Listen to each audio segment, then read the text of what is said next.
उपराजधानी नागपूरमध्ये सकाळपासून सुरू असलेल्या पावसामुळे पूरस्थिती निर्माण झाली आहे। शहरातील अनेक सखल भागांमध्ये पुराचं पाणी शिरलंय, त्यामुळे जनजीवनही विस्कळीत झालंय।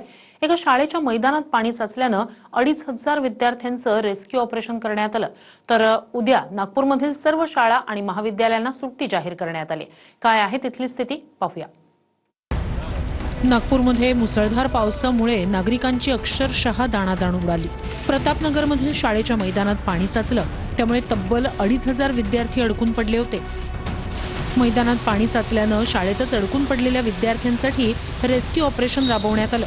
याच पार्श्वभूमीवर सोमलवाड शाळेला उद्या सुट्टी देण्यात आल्याची माहिती प्राचार्यांनी दिली आहे। मूळ लक्षात घ्या की परिस्थिती निर्माणच याच्यामुळे झाली आहे की ते समोर पाणी वाहून जायला जागा नाही अजिबात। नेमकं पावसाळ्यात खोदकाम केलं, नेमकं पावसाळ्यात केलं आणि शाळा सुरू व्हायच्या अगोदर 2 महिने उन्हाळ्याची सुट्टी असताना केलं नाही। मी 14 तारखेला म्युनिसिपल कमिशनरला पत्र देखील लिहिलेलं आहे या संदर्भामध्ये, आणि तरी सुद्धा हे काही झालेलं नाही। याची वॉर्निंग मी म्युनिसिपल कमिशनरला पत्र लिहून दिलेली होती। 1.5 तासात 110 मिलीमीटर पाऊस झाल्यानं शहरात ही पूरस्थिती निर्माण झाल्याचा दावा करण्यात येतोय। नागपूर महानगरपालिका आयुक्तांनीही घटनास्थळी दाखल होत परिस्थितीचा आढावा घेतलाय। तर दुसरीकडे नागपूर विमानतळ परिसरातही पाणी साचलंय। नागपूर रेल्वे स्थानकाजवळ असलेल्या लोखंडी पुलाच्या बोगद्यात मोठ्या प्रमाणात पाणी साचल्यानं वाहतूक ठप्प झाली। त्यामुळे रेल्वे स्थानकाकडून बस स्थानकाकडे जाणाऱ्या मार्गावरची वाहतूक पूर्णपणे बंद झाली।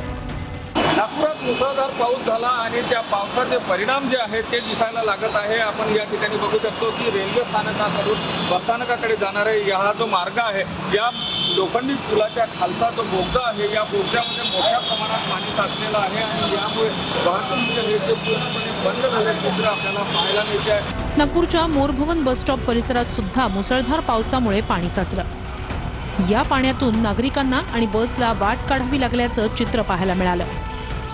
नागपूरचं सिटी बस असलेलं मोर भवन या बसस्थानक परिसरात सुद्धा मोठ्या प्रमाणात पाणी साचल्याचं चित्र आपल्याला पाहायला मिळते आहे आणि या पाण्यातून जे आहे ते बस आणि प्रवाशांना मार्ग काढावा लागत असल्याचं चित्र आपल्याला पाहायला मिळते आहे। या ठिकाणी बाजूला जर बघितलं तर विद्यार्थी असो किंवा नागरिक जे आहे ते पाण्याच्या बाजूला कुठेतरी मार्ग काढून उभे असल्याचं आपल्याला पाहायला मिळते।